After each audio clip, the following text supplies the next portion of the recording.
D'abord, je vais dire quelques mots de nos invités, de façon à ce qu'on puisse apprendre à se connaître et de savoir qui parle. D'abord, donc Emmanuelle, donc vous êtes, comme je l'ai dit, écrivaine, et dans vos œuvres, vous travaillez souvent le lien entre les humains et la nature.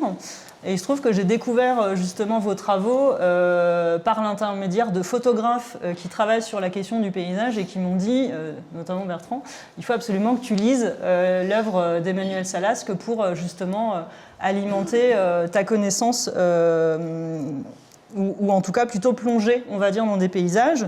Plonger, c'est un terme qui est relativement à propos puisque dans votre œuvre, on retrouve cette question de l'eau souvent. Et on peut donner l'exemple de la trilogie des rives qui comprend trois romans, Ligne et Fils, Sauf riverains et enfin Serez-vous des nôtres. Et j'ai aussi amené un livre que j'ai découvert récemment, je fais un peu de publicité pour Emmanuelle et aussi pour la librairie de Saint-Gervais, qui est aussi un autre livre qui m'a beaucoup marqué qui s'appelle Les adolescents troglodytes. Et pourquoi je parle de ce livre-là sans dévoiler l'histoire, c'est aussi parce qu'une des choses qui est très intrigante et originale et importante, je crois, dans cette œuvre d'Emmanuelle Salasque, c'est que la question du paysage et de notre relation à la nature est traitée notamment à travers des descriptions et des, on va dire, incorporations extrêmement précises de la question de la technique. On va avoir des choses décrites qui relèvent de questions techniques, des barrages, des procédés, etc. Et il se trouve que c'est aussi le sujet de l'exposition. Je vais dire quelques mots pour présenter Bertrand. Il se trouve que Bertrand et Emmanuelle ont beaucoup en commun, notamment sur ces questions de paysage, et que Bertrand étudie ou travaille des questions qui sont similaires plutôt à travers la question de la photographie, qui a la particularité d'interroger à la fois la manière dont on regarde les paysages et l'actualité même de ces paysages au prisme de ce qu'on pourrait appeler les grands enjeux environnementaux contemporains. Une des particularités du travail de Bertrand, c'est aussi qu'il s'accompagne, ou qu'il accompagne, tu nous diras, d'autres disciplines et qu'il collabore soit avec d'autres photographes, mais aussi avec souvent des chercheurs qui viennent renseigner son travail photographique qui est souvent, même toujours en fait, le résultat ou la traduction ou un outil pour mener des enquêtes qui visent à faire de la photographie aussi quelque chose qui va renseigner et éclairer les situations qui sont représentées. Peut-être que je peux citer quelques œuvres marquante pour toi. Et pour la question de la photographie de paysage, tu as documenté la vallée du Rhône et les rives du Rhône avec un travail qui a abouti en 2015 à un livre. Non, le livre est paru après, non ? C'est 2015, ça fait longtemps déjà, qui s'appelle Rodanie. Tu as aussi travaillé beaucoup plus récemment sur des territoires post-industriels et notamment la vallée de la chimie, qui a donné lieu à une publication récente qui s'intitule La Vallée, qui est issue d'un travail qui a été fait en collaboration avec un autre photographe qui s'appelle Nicolas Giraud. Voilà, il y a d'autres travaux aussi qui sont en cours. Donc tu as travaillé en 2019-2020 sur ces questions de représentation et d'obsolescence, on va dire, des territoires en interrogeant le laboratoire Montagne, puisque tu as fait en 2019-2020 une résidence donc, qui est la résidence de Saint-Gervais, dont j'oublie le nom officiel. Archipel Art Contemporain, merci. Et donc tu as enquêté sur le territoire de Saint-Gervais pour produire l'œuvre Recoller la montagne, dont des extraits sont ici. Donc c'est de cette œuvre-là qu'on va parler plus particulièrement. Et ça me permet de faire aussi le parallèle avec un autre travail qui va être le sujet plus précis de notre discussion, qui est justement Orgel, donc ce roman d'Emmanuelle. Donc je vais essayer de dire quelques mots pour résumer l'histoire, sans trop divulgacher le scénario, on va dire. Il n'y a pas de suspense en même temps. Le suspense est intenable dans ce livre, je tiens à vous le dire. Donc, ce qu'on pourrait dire en quelques mots, donc ce roman s'ouvre à l'été 2056. sur une alarme qui retentit en pleine nuit dans un territoire de montagne dont on comprend que cette alarme justement vise à alarmer la population d'un potentiel danger lié à une poche glaciaire. Nous sommes en 2056. Cette alarme fait entrer en scène aussi deux sœurs qui sont des sœurs jumelles, donc Lucie et Clémence. Lucie habite sur ce territoire dans une grange foraine. Clémence n'est plus là, mais est sur le point de revenir. Donc on a dans ce roman l'articulation de deux événements, de deux menaces d'une certaine manière. La menace d'une sœur, Clémence, dont on comprend qu'elle est relativement... sinon folle, du moins intenable.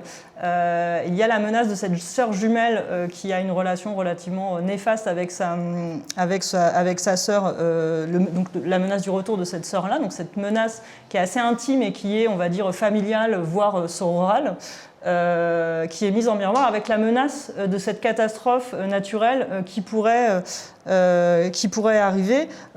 À cette menace-là s'articule ou s'ajoute une troisième menace qui est celle que, dans ce contexte de l'été 2056, nous sommes dans une sorte de régime écologique autoritaire qui impose, pour le bien de la nature, mais aussi des populations. Donc on a aussi un écho quand même avec l'exposition, cette notion d'autoritarisme national, un certain comportement écologique qui régit les usages de la montagne. L'autre particularité de ce roman, c'est que il y a trois trames narratives d'une certaine manière qui se font écho.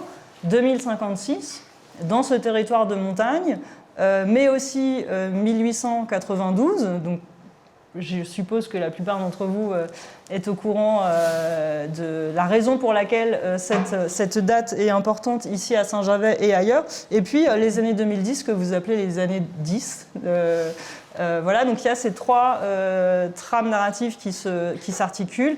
Les années 10 étant l'enfance en fait de ces deux personnes et le moment dans lequel se développe cette relation difficile entre ces deux sœurs. Donc vous comprenez peut-être là un petit peu déjà les raisons pour lesquelles j'ai essayé en fait de montrer aussi vos travaux en regard des photographies anciennes que j'étudie.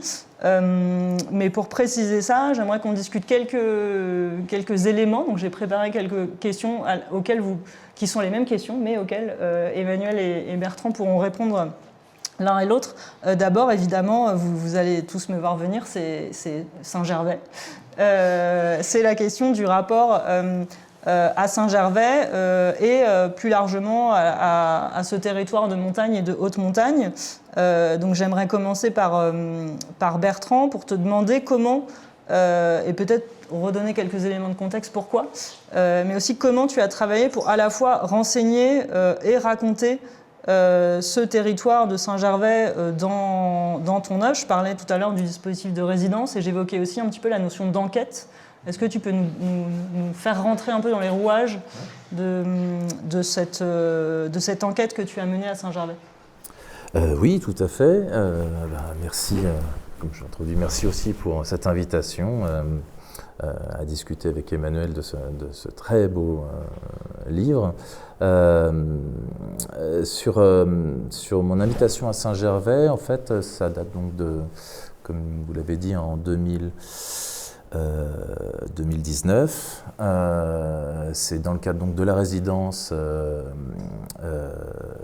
de la Maison Forte de Haute-Tour, où, à l'invitation d'Emma Legrand, la directrice, c'est une invitation qui m'était lancée 2 ans avant, est-ce que j'avais envie de travailler sur la notion de la montagne, est-ce que c'était un domaine en particulier que j'avais envie d'explorer, parce que voilà, je travaille sur des territoires très différents, mais à chaque fois, on va dire que mon processus de travail consiste à investiguer les enjeux et les récits dans un contexte situé, et à partir de celui-ci, je remonte les différents fils d'histoire que je peux attraper et qui viennent générer ou infléchir des représentations. Donc il y a toujours un peu un lien avec l'imagerie préexistante, une image vernaculaire d'un territoire, et un moment où celle-ci est en train de se fendre ou de basculer en raison de nouvelles données ou de questions comme ça qui surgissent dans ces champs-là. Et quand je me souviens du premier entretien avec Emma Legrand qui me demandait si ça m'intéressait, et de fait, moi ça faisait déjà plus de 10 ans que j'avais vraiment une très forte envie de travailler sur la montagne, parce que c'était en fait en 2005, donc oui, c'était il y a maintenant pile 20 ans.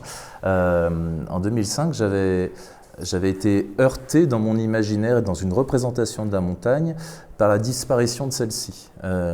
Pour moi, une montagne, elle faisait partie de ces choses un peu immuables, solides, enfin, voilà, solides comme un roc, enfin, tout ce qu'on peut décliner autour. Et en 2005, j'ai appris aux informations l'effondrement du pilier Bonatti, qui est,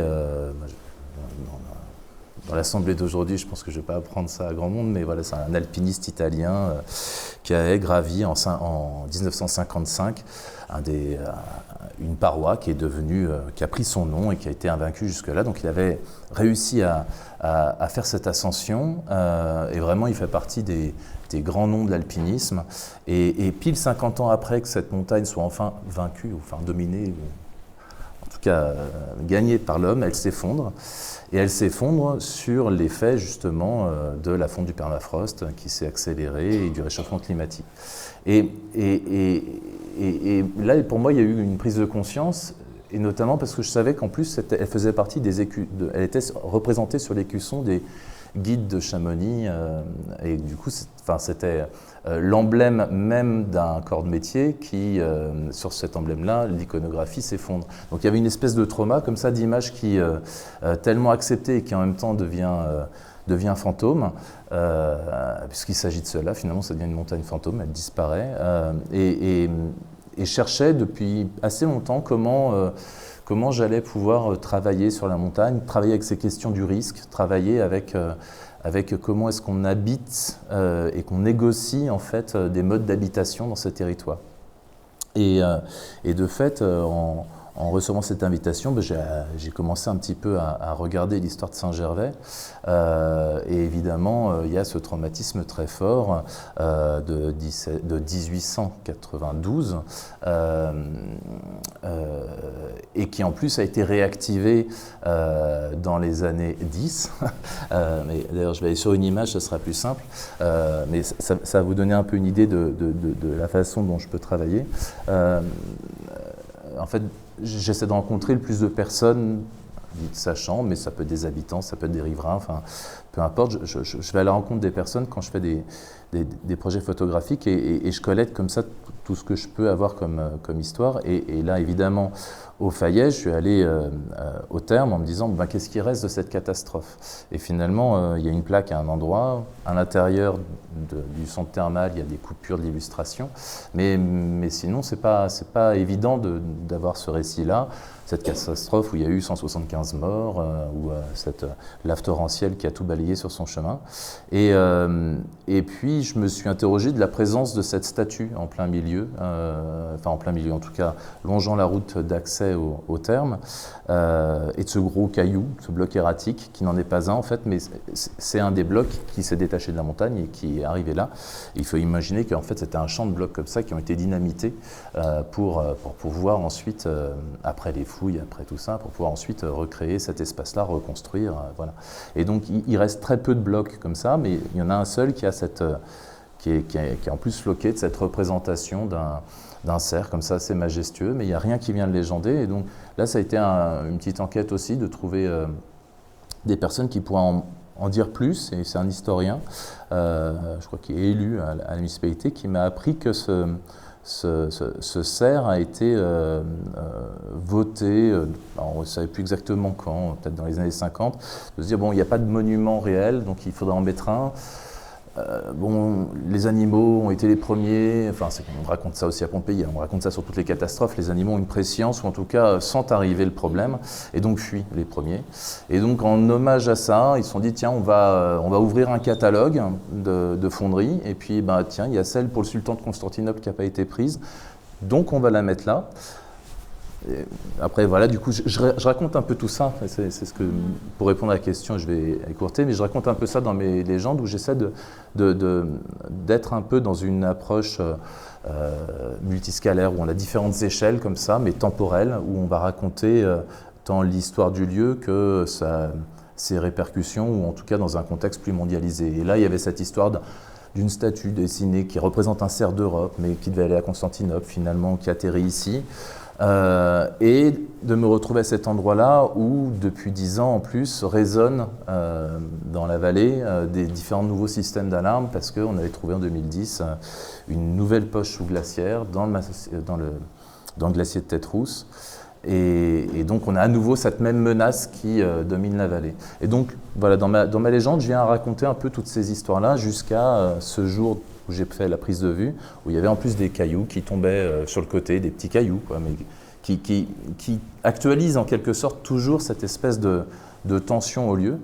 Et j'avais plein d'autres récits que j'ai collectés, mais bon, j'ai pas forcément, après j'essaie pas de faire des chapitres, justement je suis plus photographe qu'écrivain, mais voilà, j'essaye de confronter et de ramener ces différentes temporalités en renseignant une image, tout en ne lui donnant pas non plus une explication dans la légende de tout ce qui est dedans. Je laisse beaucoup d'éléments, des images très descriptives pour qu'on puisse se plonger dedans et s'interroger sur pourquoi la présence de certains éléments, qu'est-ce qui se déroule en fait dans ce qui est donné à voir. Merci. C'est intéressant que tu évoques cette idée d'avec une image combiner plusieurs temporalités, c'est-à-dire essayer de faire des images qui à la fois, comme tu le dis, parlent d'un lieu et en même temps parlent d'un enjeu beaucoup plus général, là par exemple la question du risque, ou peut-être comment les mémoires des choses s'inscrivent dans les paysages à travers le fait de faire un signe, un monument qu'on va mettre. Et en même temps, tu parles de plusieurs temporalités, donc le passé, comment ça s'inscrit aujourd'hui, et le risque éventuel futur à travers cette question de l'alarme. Donc il y a aussi 3 temporalités, ce qui me permet de revenir sur Orgel. Et c'est vrai qu'en lisant, Orgel, dont plusieurs extraits sont lus dans l'exposition par une lectrice qui s'appelle Lucie Danlos. Et donc quand vous irez, vous retournerez dans la salle qui est derrière vous, vous verrez des casques qui permettent en fait d'écouter la voix de Lucie Danlos lisant Orgel. Et donc nous avons choisi des extraits pour lesquels j'allais dire la véridicité, mais c'est même pas ça, c'est-à-dire qu'il y a une forme assez troublante, vous verrez, de détails, de détails, aussi bien dans les termes qui sont employés, les choses qui sont racontées, que dans le flot du récit en fait, et des descriptions qui nous fait vraiment rentrer à la fois dans les événements que vous racontez. Donc on a choisi évidemment des extraits qui sont dans le temps. Je ne sais pas si c'est le temps 1 ou un autre temps, ou si les temps sont linéaires dans le roman, mais en tout cas c'est 1892, qui raconte à la fois la catastrophe et puis un après-catastrophe avec des ingénieurs RTM qui enquêtent et qui ensuite tentent de faire, on aperçoit les images là, les tunnels qui ont vocation à gérer en fait la purge régulière du glacier. Et donc quand on vous lit et qu'on s'intéresse à ces questions-là ou qu'on est habitant de ce territoire, on est quand même assez fasciné par la précision des choses. Et donc on se demande, en tout cas ça a été mon cas, moi qui collectionne ces photos-là, je me suis demandé en fait comment vous avez procédé pour raconter par exemple cette catastrophe, cette après-catastrophe. Moi j'ai vu, en vous lisant, je lis les photos parce que je les connais. Et du coup je me dis, est-ce que vous avez vu les photos pour pouvoir écrire ce que j'ai lu ? Oui. Oui, j'en ai vu certaines, parce qu'elles sont disponibles en ligne, on les trouve. Et c'est la première fois que je viens à Saint-Gervais. Mais Saint-Gervais n'est pas le lieu du livre, c'est le lieu qui me sert de la catastrophe de Saint-Gervais. Je vais procéder autrement. En fait, ça fait depuis des années que je voulais écrire un livre sur les conséquences par ricochet sur la famille des psychoses, c'est-à-dire les effets collatéraux des psychoses sur une famille. Et quand je veux décrire quelque chose, j'ai besoin d'un contexte, j'ai besoin que ça fasse écho. Et je travaille le paysage comme des personnages. Les paysages dans mes livres, c'est jamais des décors. Et tout est en interaction. Et je n'avais pas de lieu pour cette problématique-là. Et à un moment donné, j'ai entendu parler des purges du glacier de Tête-Rousse. Ça devait être en 2014, 2015. Et instinctivement, sans savoir pourquoi, comment, je me suis dit « Ah tiens, ça m'intéresse ». J'ai commencé à me documenter et parallèlement, j'ai découvert la haute montagne, sachant que moi j'habite en montagne tout court. Je suis à 1300 mètres, mais c'est un plateau qu'a documenté Bertrand, alors que quand je me suis installée, je ne le savais pas. D'ailleurs, les adolescents troglodytes se situent sur ce plateau. Et donc, vers les années 15, 16, 17, j'ai découvert la haute montagne, mais dans les Pyrénées. Enfin, haute, pas forcément plus haute que là où je suis au départ, mais pentue, quoi. Enfin, la grande différence, même si chez nous, on peut quand même se faire des belles balades à 1000 ou 2000 de dénivelé, mais ça reste quand même un paysage très ouvert et très venté, d'ailleurs. On a beaucoup de congères, nous. Mais j'ai découvert les paysages de pente que je ne connaissais que... Je n'ai jamais... moi, je n'ai jamais fait de ski ni quoi que ce soit. Je connaissais que par le cinéma ou par la littérature, par Giono, par exemple. Mais voilà, je ne connaissais pas. Et plus j'avançais dans mon raisonnement, tout en écrivant d'autres livres à l'époque, plus je me disais que cette catastrophe de Saint-Gervais avait un rapport avec mon histoire de violence liée à la maladie psychique. Mais j'avais, moi, mon exploration des Pyrénées. Je me suis dit, tiens, je vais tout fusionner. Enfin, disons que je vais faire un paysage à partir de ces deux montagnes, n'en déplaise aux puristes. Pour les adolescents troglodytes, j'avais déjà fait ça avec 3 plateaux, Vercors, Larzac, plateau Ardéchois, qui sont très différents, mais je les avais fusionnés. Alors je me suis dit, pourquoi pas fusionner une vallée précise des Pyrénées, qui est le Val d'Azun, et cette vallée montjoie de Saint-Gervais, où je n'avais jamais été. Par contre, le Val d'Azun, je l'ai exploré en long, en large et en travers, et en haut et en bas. Et voilà, et puis à un moment donné, j'ai eu... alors, je me suis documentée essentiellement par Internet. J'ai lu aussi les magazines de l'époque, de août 92, etc. J'ai regardé pour essayer de comprendre comment ça marchait, tout ce qu'on a fait dans les années 10. J'ai regardé des conférences de Christian Vincent, où je ne comprenais rien avec la procession des protons et tout pour faire l'IRM du glacier. Moi, je ne suis pas scientifique, j'avais beaucoup de mal à comprendre. J'ai regardé justement sur TV Montaigne comment la grue est montée sur le glacier de Tête-Rousse. La description, elle vient du reportage de TV Montaigne, c'est drôle. Et voilà, et je me suis documentée comme ça. Et puis je me suis heurtée à un problème, c'est qu'il me fallait pour mon histoire, ma fiction, que Clémence disparaisse pendant au moins 2, voire 3 décennies. Et il fallait qu'elle disparaisse à l'orée de l'âge adulte. Et donc, j'avais cette temporalité que forcément, ça allait se situer quand ces filles-là avaient 50 ans, qui était mon âge de l'époque où j'ai écrit le livre. Donc, je le connaissais. Mais je me disais, j'ai besoin que l'alarme, la nouvelle alarme de cette vallée, qui donc est très empruntée à celle de Saint-Gervais, résonne dans leur vie de filles et d'adolescentes.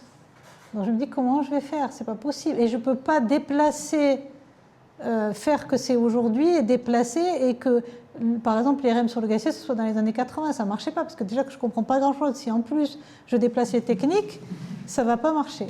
Donc je me suis dit, allez. Et comme en plus j'avais à cette époque-là une étiquette d'écrivain écolo qui commençait à me faire comme un carcan, à me réduire, quoi. Et que je voyais apparaître des écologies de surface que je déteste, c'est-à-dire on fait semblant d'être écolo, on ne change absolument pas le système actuel de consommation, d'extraction, tout ce qui est... on le voit là, décrit par Bertrand. Voilà, on reste dans le même système économique, mais on fait semblant. À un moment donné, je suis allée en Suisse en résidence et on m'avait dit attention, ne jette pas ton trognon de pomme n'importe où. Il faut que ça aille dans le compost tel jour, dans telle poubelle. Et à dehors de ça, je les voyais, quelque chose qui ressemblait à un tracteur qui ramassait les poubelles de compost. Et juste derrière la poubelle de compost qu'avaient bien sorti les habitants, il y avait la grosse cylindrée dans le garage. Je me dis, mais c'est absurde, c'est absurde. Donc voilà, ces fausses écologies de surface, ça commençait à m'agacer. Et donc je me suis dit, voyons, poussons le cursus jusqu'au bout.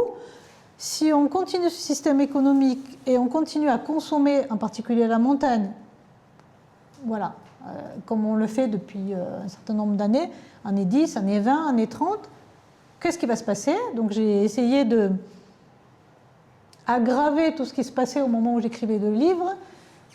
Ça m'a rattrapé à tel point que le livre est sorti fin août 2021 et en août ou juillet 2021, il y a eu un nouveau rapport du GIEC qui était presque ce que moi j'avais exagéré. Donc ça m'a rattrapé. En fait, c'est pire que ce que j'avais tout exagéré. En fait, je pense que du coup, j'étais en dessous des réalités, quoi.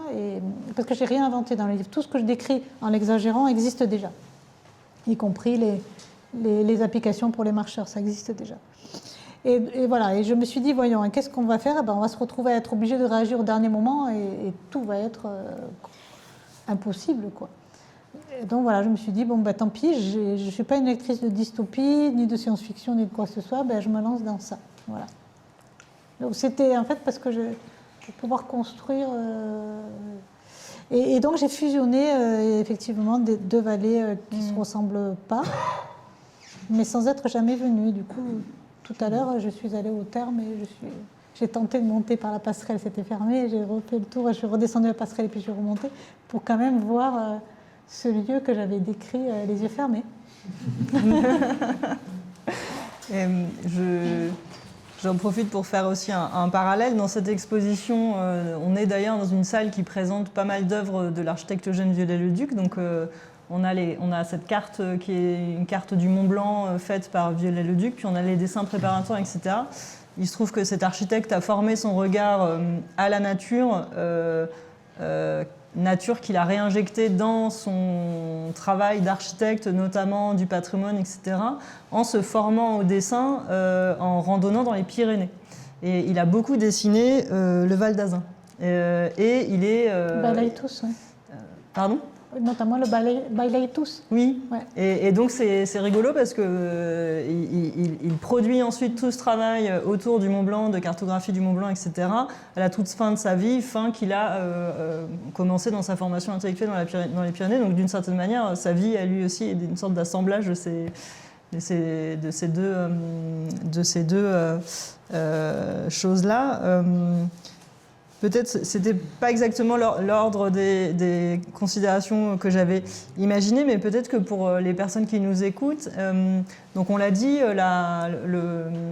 Orgel se situe dans ces 3 temps, et donc 2056, régime écologique, le gouvernement a pris d'une certaine manière au mot les impératifs, enfin on va dire les réalités décrites par les études scientifiques, etc. Et donc impose un gouvernement écologique et des règles qui sont notamment... Pardon ? Draconienne. Oui, draconienne, et qui repose beaucoup notamment sur des outils techniques, voire technologiques. Est-ce que vous avez évoqué l'application de randonnée? Est-ce que vous pouvez nous donner un exemple de ce que vous avez imaginé dans ce roman Orgel, tout en nous disant qu'en fait vous avez à peine... J'ai rien imaginé. Voilà. Je me suis renseignée sur tous les projets qu'il y avait, dont certains étaient juste vraiment à l'état de projet, d'autres étaient commencés à développer, mais qui sont très marginaux, mais qui existent réellement. Comme je parle à un moment donné de ces histoires de maintenir des ordures autour des îles, dans les mers, là. Ça existe, il y a des architectes qui ont bossé là-dessus. Non, j'ai vraiment... Tout ce que je décris existe déjà, mais à petite échelle ou est expérimental. Ou les éoliennes transportées par des comment on appelle ça là, ces ballons-là qu'il y a dans les airs, les montgolfières. Ah Voilà. oui, d'accord. Donc, j'ai rien inventé. Et puis, je me suis renseignée sur tous les mouvements écologiques. Et je me suis rendu compte, et je m'en rends compte aussi en tant que marcheuse, en fait, ça va de l'extrême gauche à l'extrême droite. Et il y a des gens qui considèrent que, par exemple, il n'est pas naturel, l'avortement n'est pas naturel, etc. etc. Donc, j'ai essayé de me dire comment tous ces courants pourraient se réconcilier, et c'est irréconciliable. Et voilà, j'ai imaginé ça, mais c'est pas le... Je ne sais pas si c'est le principal du livre. Non. C'est en fait quelque chose qui cerne les peurs. Et en fait, peut-être j'aurais dû commencer par là. Au départ, Orgel, c'était le titre d'un livre que je voulais écrire sur les maisons qu'on n'habite pas. Moi, j'ai eu, pendant toute une période de ma vie, pour des raisons personnelles pas intéressantes à expliquer, eu des maisons où je n'habitais pas. Et à l'époque, il fallait les mettre Orgel. Maintenant, c'est de moins en moins vrai. Et donc, je voulais écrire sur toutes ces maisons et appeler ce livre Orgel. Ce livre n'existe pas pour le moment. Et quand j'ai commencé à travailler sur cette histoire-là, je me suis rendu compte de ce que décrivait très bien Bertrand, du fait que comme la montagne dégèle, tout se casse la gueule. Et le permafrost, etc., il n'y a plus cette emprise qui tient les eaux, qui tient la neige, qui tient tout, quoi. Et tout se casse la gueule et ça devient dangereux.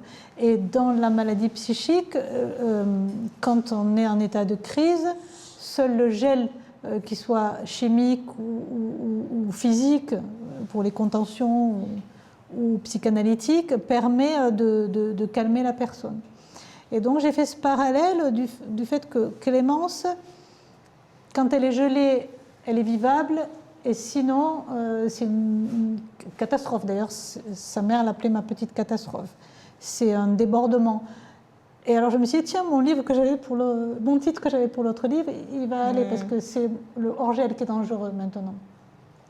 Enfin, le dégel qui est dangereux. Voilà. Et donc, c'est hors du gel des médicaments, hors du gel de la montagne. Voilà. Et je trouvais qu'on était dans une époque où ça se délite, quoi. Tout se casse la gueule. Et donc j'ai imaginé ça encore plus en 2056. Mais... Oui. Et donc ça se délite, tout se casse la gueule, donc on veut recoller la montagne. J'évoquais cette question d'un gouvernement qui impose un régime climatique, notamment par des dispositifs techniques.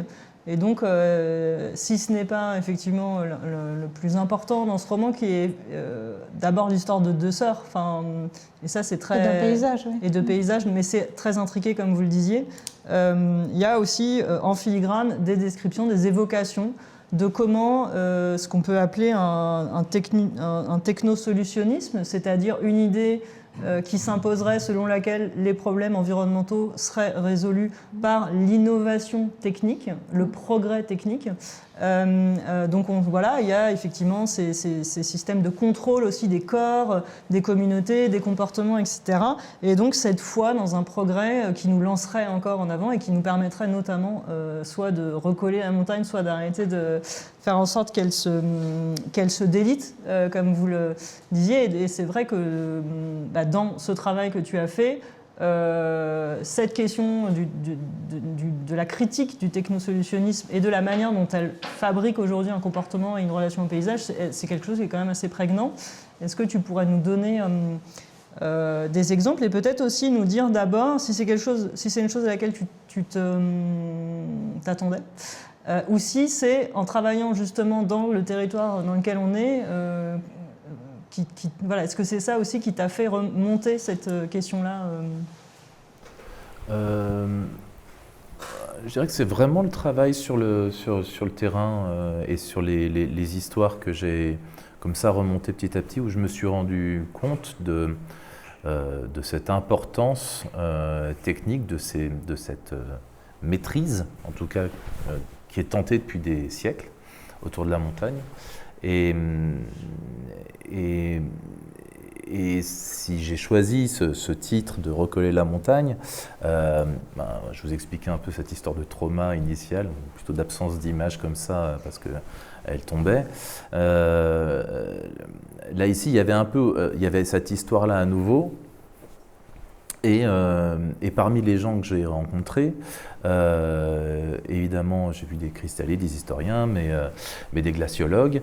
Et j'ai travaillé avec justement un peu de leur matière de travail, notamment les procédés LIDAR, c'est un système de laser qu'on envoie sur la montagne et qui permet de dessiner en 3D, d'avoir une représentation qui permet après de la faire tourner pour voir la montagne sous tous ses angles, enfin, en creux, en plein, en vide. Et de ça, j'ai essayé de créer des petites vidéos de ces montagnes-là et surtout d'analyser et de produire des images qui n'existaient pas, de cette image toujours qui manque. Puisque comme ils viennent mesurer la montagne avec ce laser où ils l'envoient tous les 5 ans sur un flanc de montagne ou à des diachronies différentes, ça permet si le laser va plus loin, pour dire très simplement, si le laser va plus loin que là où il tapait initialement, ça veut dire qu'il y a un bout qui est tombé. Et donc ça permet de mesurer les fameux mètres cubes, il y a eu tant de mètres cubes qui sont tombés telle année. Voilà. Et ce que j'ai voulu faire, dans ma pratique par ailleurs, je fais différents projets d'observatoire photographique qui consistent à poser un point de vue dans un territoire et de revenir l'observer d'année en année, de le refotographier pour voir un peu ce qui bouge. J'ai appliqué littéralement ça en me disant tiens, je vais superposer deux années, 2 sessions de procédés LIDAR sur la montagne et on va faire un système soustractif où s'il y a des endroits où c'est allé plus loin, on va essayer de dessiner la forme. Donc ça m'a permis de créer des modèles 3D de ces bouts de montagne tombés. Et l'idée, c'était jusqu'au bout, après, d'en recréer des morceaux pour littéralement pouvoir aller les recoller. Alors évidemment, comme c'est assez ambitieux, je me suis dit, on va faire ça à l'échelle de maquette, quoi. Donc on va faire ça à un 200e, voilà. Et ça m'intéressait de voir justement comment ces représentations-là sont en même temps à un moment où on est au fait d'une technologie et presque d'une capacité de soumettre, parce qu'on peut même voir l'intérieur de la montagne avec. Voilà, ça permet de tout voir. Et en même temps, on s'éloigne de ce réel. Enfin, ça nous emmène tellement loin qu'on le touche encore moins. D'où mon nécessaire besoin de revenir à l'image photographique. Et c'est pour ça que dans l'exposition de restitution de résidence, j'avais vraiment une dizaine de photographies au mur, et puis il y avait un système qui montrait ces vidéos de procédés LIDAR, et c'était un système qui les montrait justement. J'ai utilisé des systèmes de monstration du 19e, aussi pour parler aussi de la catastrophe. Enfin, comme tout ça se passe dans une temporalité qui s'étale sur 1 siècle et demi, là j'utilisais un système de paper ghost qui permettait un peu comme faire surgir sur scène un fantôme. On a ça dans la vie politique actuelle, certains hommes politiques d'extrême gauche apparaissent sur scène comme ça en hologramme. Et c'est un peu le même système, mais c'était un truc utilisé vraiment dans le théâtre il y a plus d'1 siècle. Et donc on avait ces espèces de présences de montagnes fantômes qui étaient présentes dans l'expo, et j'avais un peu créé à la façon des cristalliers qui vont collecter dans la montagne des morceaux de roche. J'avais recréé des morceaux de ces montagnes-là, de ces mètres cubes effondrés. Donc je ne sais pas si j'ai vraiment répondu. En fait, j'essaie de répondre à la question de recoller la montagne. Comment est-ce qu'à ma façon, je joue de cette représentation-là, mais évidemment, j'avais aussi en tête les dessins de Viollet-le-Duc et ses représentations. Et d'ailleurs, c'est les mêmes choses qu'il a fait aussi en architecture, où quelque part, il est en capacité comme ça de recréer un élément mieux même qu'il n'avait jamais été. Donc c'est un peu le défaut, le procès qu'on fait à Viollet-le-Duc dans certaines de ses actions sur le patrimoine, mais la façon dont il a modélisé aussi les Alpes était une espèce de geste comme ça, où il représente 2000 ans avant. Enfin, il en fait aussi une uchronie dans une autre temporalité. Donc c'était un peu jouer avec ces différentes représentations. Ceci étant dit, on sent effectivement dans cette idée, même dans ce titre-là, et puis dans cette sorte de fausse naïveté, voilà, qu'on va pouvoir recoller, etc., peut-être une critique sous-jacente d'une illusion de cette foi en la technique, Et dans cette idée qu'on peut en fait remonter le temps, les conséquences de nos comportements vis-à-vis de l'environnement ne peuvent pas être embobinées, hein, il faut faire avec. Quand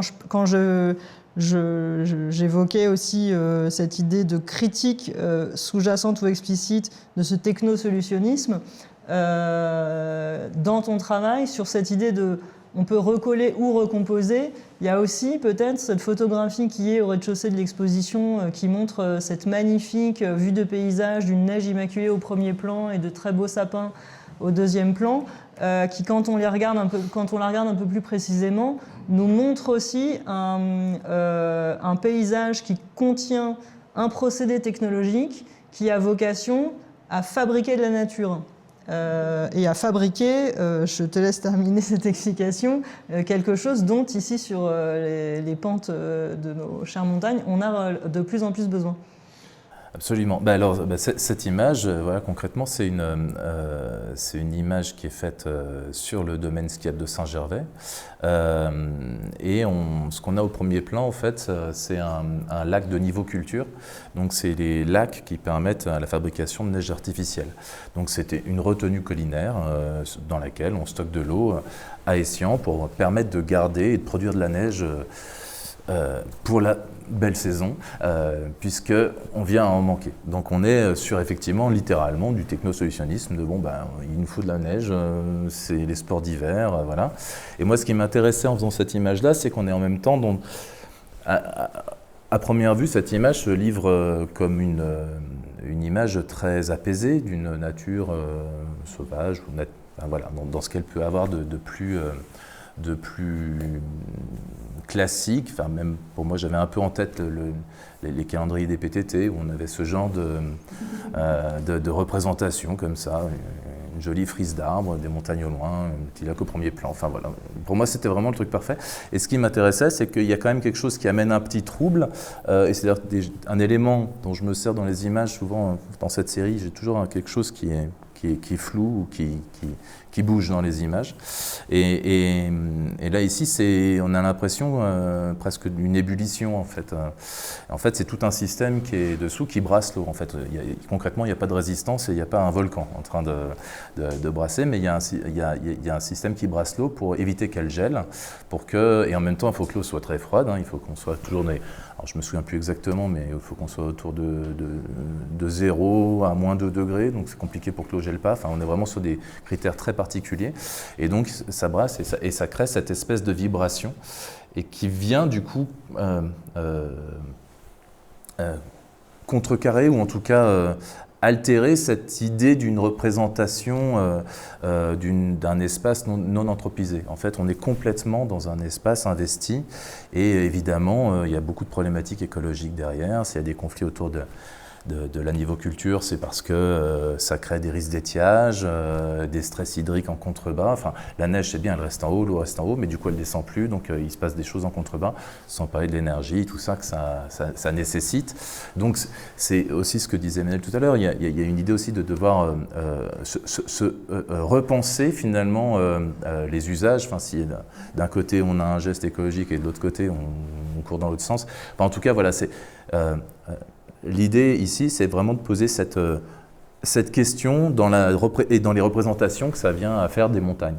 Donc voilà, sur cette image-là, en tout cas, c'était vraiment ce que je souhaitais faire. Et chaque image, là il y a une douzaine de photographies dans la série, et chaque image vient comme ça, petit à petit, dresser un récit, un fonctionnement, et par petites touches, ça déploie une espèce de mécanique du paysage, de comment il est formé et comment il est habité, investi.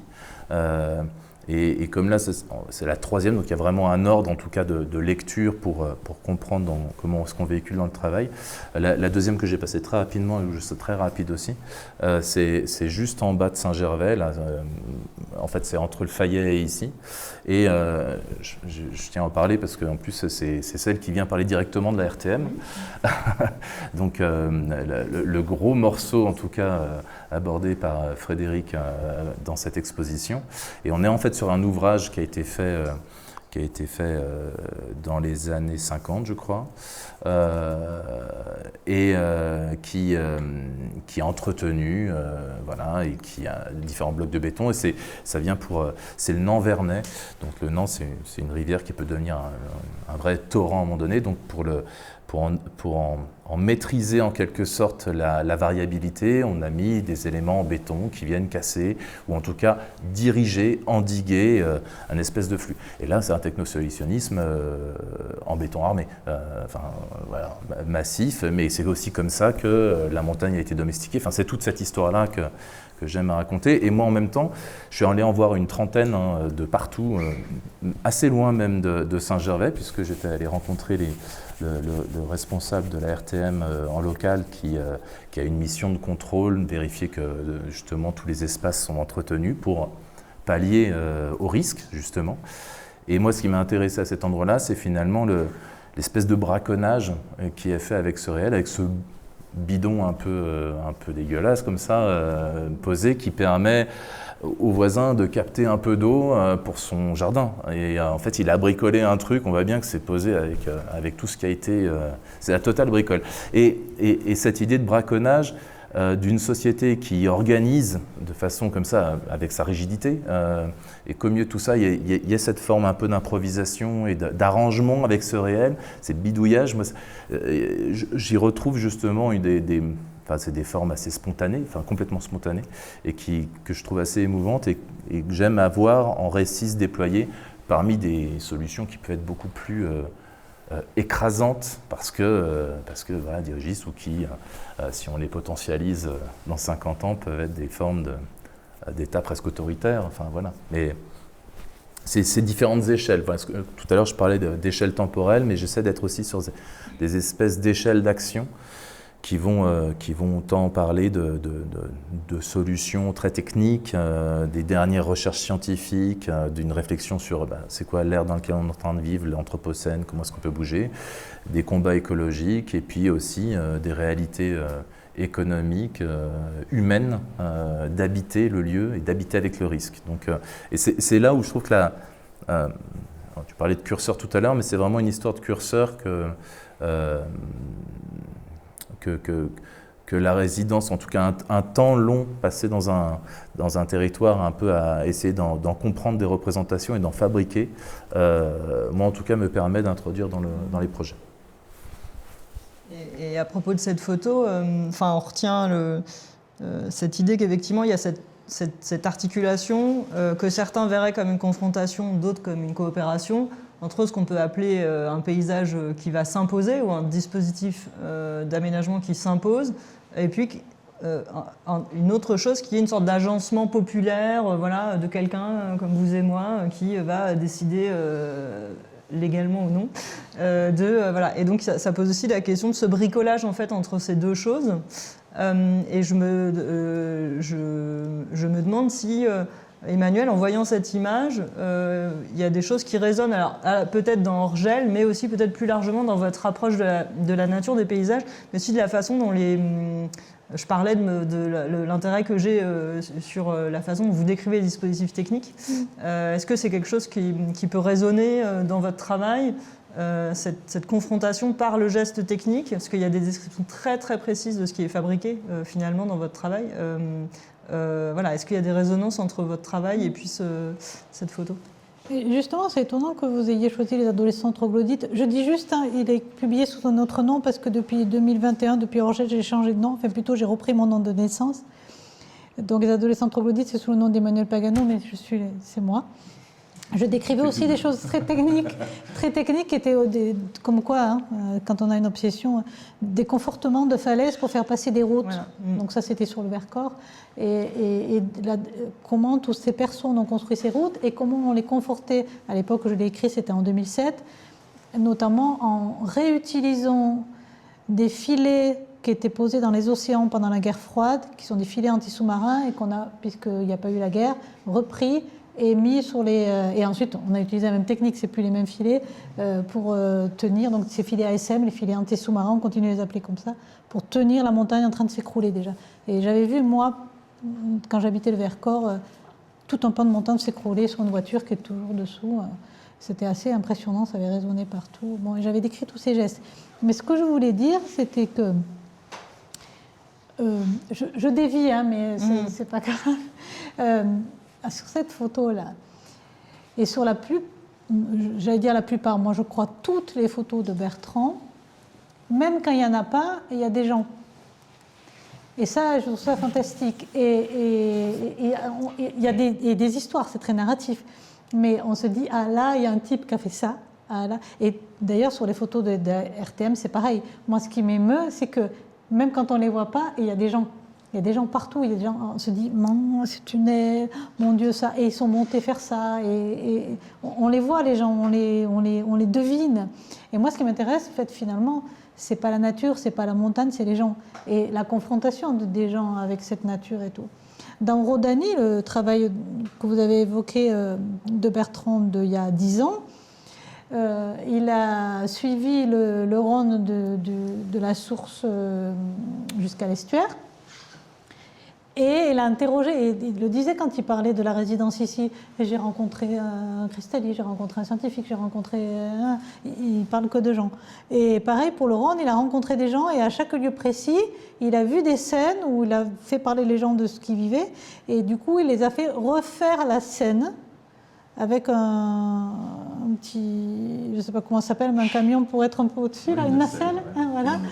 Et du coup, c'est des photos très belles et très étranges où on voit quelque chose de complètement incongru sur le lieu, notamment cette valise à roulettes dans la mer de glace. Ouais. Je m'en souviens. Et à l'estuaire aussi. Enfin bon, j'aime beaucoup ce livre. Et en fait, c'est ça, c'est que dans Rodani, les gens sont là avec leur histoire et leur scène. Et dans Recoller la montagne, il y en a beaucoup moins. Alors, il y en a quelques-uns. Hein. Là, par exemple, il nous parle de Macron et on voit un type avec sa fraise, là. Mais il y en a beaucoup moins, mais ils sont encore plus là, j'ai l'impression. Ça, c'est vraiment parlant, qu'on se dit, ah, il y a un type, une femme, enfin, quelqu'un qui a bidouillé un système, voilà.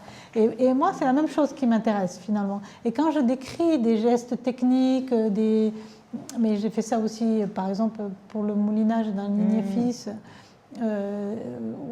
parce que je vais chercher même les termes du métier. C'est pour mieux parler des gestes et des métiers et finalement c'est pour mieux parler des gens parce que la technique dit les gestes. Voilà. Et je crois qu'en fait tout ce qui m'intéresse c'est ça, ça m'impressionne tout ce qui a été fait dans les paysages, comment on s'est prémuni des catastrophes, comment on a créé des routes. Des fois c'est vertigineux, c'est affreux ce qui a été fait et même quand c'est affreux, c'est émouvant. Enfin, moi, ça m'émeut, tous ces gigantesques viaducs. Je me dis, mais il y a des gens derrière. Il y a des gens qui sont montés faire ces photos, il y a des gens qui sont montés creuser les tunnels, il y a des gens qui... Voilà, c'est ça qui m'intéresse en fait. C'est comment... parce que tout à l'heure, on parlait de l'humain qui abîme la nature. Mais aussi, il y a l'humain qui vit avec la nature, c'est-à-dire, faut se la coltiner, moi, j'habite un paysage, mais magnifique. Franchement, c'est magnifique, mais faut le faire, quoi. L'hiver, on ne peut pas sortir. Enfin, c'est très hostile. Là où j'habite, c'est très hostile. D'ailleurs, il y a 7 habitants au kilomètre carré, donc c'est pas pour rien. Mais cette lutte-là, avec la nature, elle m'émeut, quoi. Et des fois, c'est vrai qu'on a poussé à force de... Parce que quand on va dans un paysage uniquement pour le consommer, ça peut pas aller, quoi. C'est sûr que ça peut pas aller. C'est que quand on y vit, et tant pis, on fait des petits machins comme ça, là. Mais c'est que quand on y vit qu'on peut l'appréhender, je pense, je sais pas. En tout cas, voilà, moi, j'essaie de décrire les histoires de ces gens. Et je crois que Bertrand, il fait la même chose. Et même si on ne les voit pas dans les photos. On ne les voit pas, mais effectivement, il y a cette chose que vous évoquez. Et puis, il y a aussi ce rapport texte-image que tu fabriques notamment, parce que ce n'est pas uniquement dans Recoller la montagne, mais notamment dans Recoller la montagne, tu l'as évoqué, on a donc cette image qui est souvent... à fond multiple d'une certaine manière et qui va être renseigné aussi par un texte qui est quand même finement rédigé, qui fait partie de l'œuvre, qui permet aussi d'amener une lecture qui va un peu au-delà de l'explication, je pense, aussi, et qui ramène un point de vue. Donc est-ce que tu pourrais nous dire quelques mots de ça, de en quoi pour toi ça fait aussi partie de la photographie, et peut-être aussi nous commenter l'image qui est derrière nous, puisque Emmanuel a évoqué cette image en disant que Emmanuel Macron figurait dans la légende, donc on aimerait C'est terrible, la citation elle est terrible. On aimerait peut-être savoir ce que fait Emmanuel Macron dans cette légende. Donc est-ce que tu peux d'abord nous dire quelques mots, les principes en fait de cette rédaction ou de cette fabrication de l'image avec le texte, et puis après nous raconter aussi cette photo. Oui, alors la fabrication de l'image avec le texte, moi c'est quelque chose qui est très contrarié chez moi. En tout cas, c'est quelque chose que j'essaye de travailler dans chaque projet de façon différente pour arriver peut-être un jour à être assez satisfait de la confrontation. On va dire que pendant des années, j'évacuais jusqu'à même la légende qui permettait de situer géographiquement le lieu, l'objet. Arrogant, non sans une certaine arrogance liée certainement à la jeunesse, du fait que dès qu'on commençait à renseigner avec des mots un lieu, les mots adhéraient à celui-ci, et en fait on avait du mal, l'image avait du mal à regagner son autonomie. Il y avait toujours quelque chose qui inféodait l'image à un site, à une période, et du coup, une fois qu'on avait chopé l'information, l'image n'allait plus jouer ailleurs. Et c'était quelque chose avec lequel j'avais beaucoup maille à partir, donc j'ai utilisé différentes stratégies. J'ai fait écrire des gens que je mettais au début ou à la fin des expositions ou dans les livres ou au milieu des livres, enfin voilà, mais j'essayais de surjeter tout ce qui était dispositif légendaire sur le côté. Et en fait, ce projet-là a été pour moi l'initiation d'une nouvelle séquence que je poursuis maintenant depuis 6 ans, où j'essaie d'introduire un petit registre légendaire, voilà, en tout cas j'essaie de déployer ces différentes dimensions de récit. Je vais utiliser il y a un titre du projet qui a suivi, où j'ai fait un grand travail dans le cadre d'une commande, mais où j'avais une libre interprétation des paysages de la région Grand Est. Et en fait, le titre que j'ai fini par trouver pour désigner ce travail-là s'appelait Hyperlendemain. Et c'est presque un titre générique que je pourrais utiliser pour les autres projets, puisque c'est dire qu'on est toujours au lendemain d'une action ou d'une multiplicité d'actions. Et en fait, on n'est pas dans un seul lieu, mais on est dans un hyperlieu, un lieu qui concentre plein de récits, plein d'histoires. Et donc finalement, ces petits récits que j'essaie d'amener à côté des images, c'est un dispositif qui permet d'en augmenter l'histoire, et j'essaie de donner ce qu'il faut pour en comprendre une mécanique, mais de ne pas désigner finalement ce qui se passe dedans. Dans cette image-là, dans ma légende, une seule seconde, je parle du bidon, du braconnage, de tous ces concepts-là. Je parlais de la RTM, voilà, je déploie un peu le truc, j'explique ce que c'est qu'un an, parce que justement, il y a cet amour aussi, et c'est vraiment quelque chose que j'ai apprécié énormément dans le travail d'Emmanuel, c'est que dès qu'on ouvre un de ses ouvrages, tout geste technique, toute histoire est décortiquée, et puis après il y a tout un jeu avec le langage avec lequel tu fais résonner les mots, et ça prend des dimensions qui partent très loin et qui ont une très forte charge poétique. Mais il y a vraiment un travail de documentaire, presque même d'orpailleur, en tout cas de chercheur d'or. Tu tamises le dossier, et à la fin, on est avec toute la mécanique qui permet de comprendre finalement comment les choses se sont faites à cet endroit-là. Donc c'est vraiment très, très descriptif. Et donc j'essaie, moi, voilà, dans ces micro-récits que j'associe aux images. Donc, après, j'essaie, selon les dispositifs, de les montrer de certaines façons. Ici, je les avais montrés initialement, c'était un cadre qui reprenait 5 légendes à chaque fois. Donc on était avec un bloc de texte, de gros texte, mais qui était dissocié d'être sous les images. Donc à chaque fois, voilà, il y a ces jeux-là. Et après, pour en donner un peu la la saveur. Je crois que j'ai glissé les jambes dans l'orgel, c'est dire quelque chose. Mais donc pour dire celle-ci, pour que vous voyez un peu comment ça fonctionne. Donc j'étais en résidence exactement à ce moment-là, donc là je vous le dis, c'est le en off. Moi je suis allé faire les images le 14 février, rien à voir avec une quelconque Saint-Valentin, j'étais seul à bloquer en plus du coup au Montanvert puisqu'il y a eu une panne électrique qui fait que pendant toute la matinée. En fait, je suis monté avec la déneigeuse, donc à 5 h du matin, il y a la déneigeuse qui part et qui permet de nettoyer l'accès. Et après, il y a eu une panne électrique et on a tous été bloqués, enfin, on était juste 4, bloqués pendant jusqu'à 13 h en haut, à ne même pas savoir s'il n'y avait plus de réseau, il n'y avait rien. En fait, on ne savait pas quand est-ce que ça allait se débloquer, pourquoi il y avait une panne. Enfin, voilà, il y avait un petit moment un peu suspendu. Mais ce qui est intéressant, c'est pas du tout ça. Donc la légende, c'est Belvédère du Montanvert, mer de glace, Chamonix, voilà. Février 2020. Les 12 et 13 février 2020, le président de la République française, Emmanuel Macron, donc moi j'y étais le lendemain, se rend à la mer de glace et rencontre des glaciologues et écologues.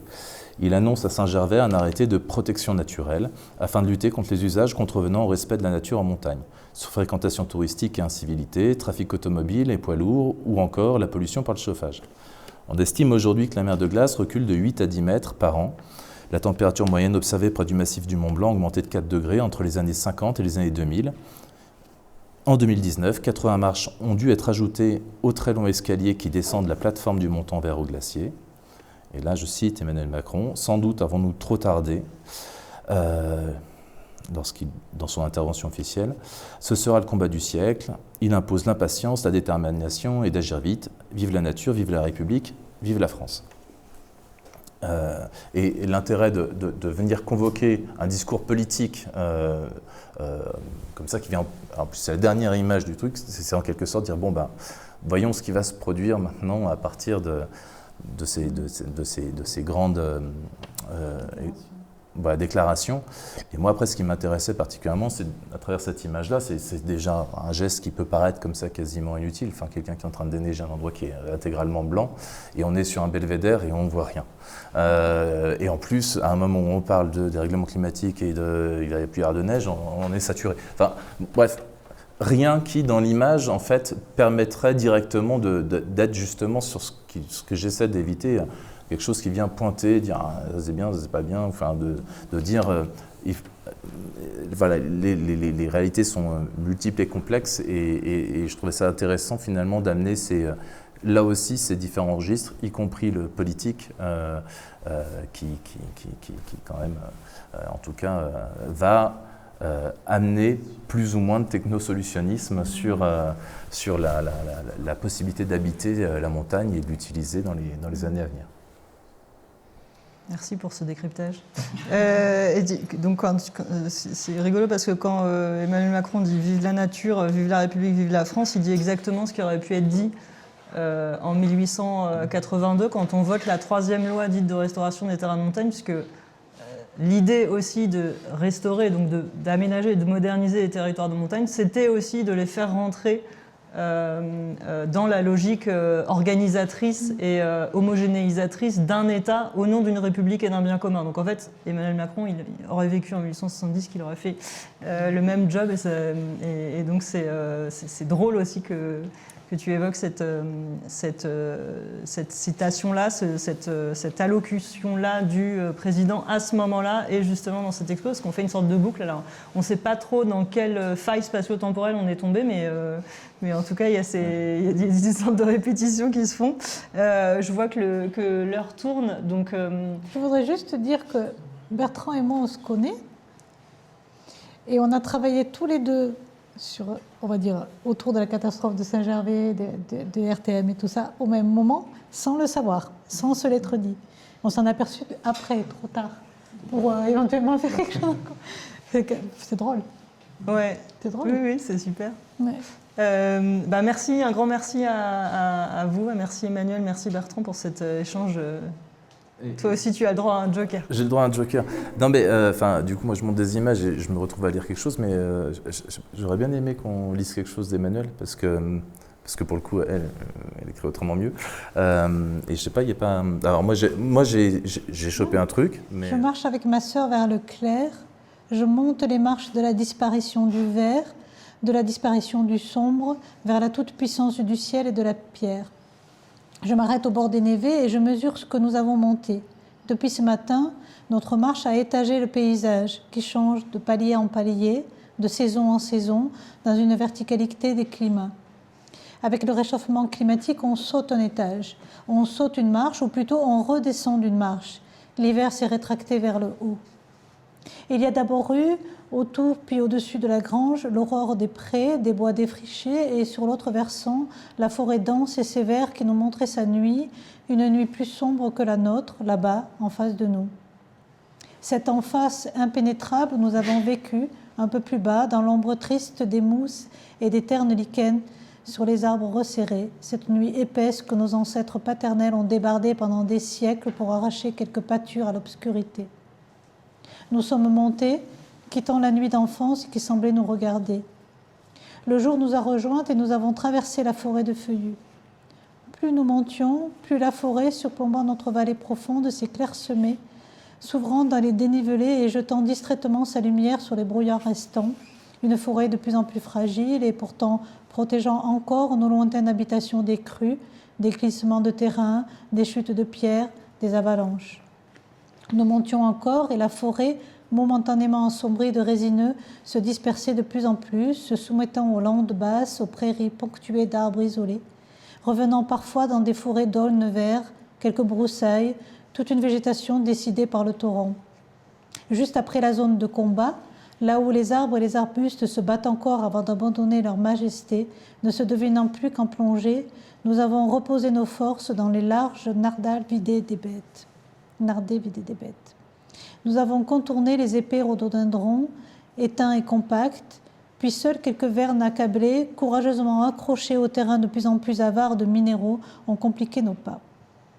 Enfin, la montagne, dans ses hauteurs échancrées, s'est déshabillée, griffée de lignes courtes, tatouée de lichens à même le sol, légèrement fardée de pelouses rares, puis plus rien, seulement des pierres à nouveau, des éboulis à n'en plus finir où nous avons peiné.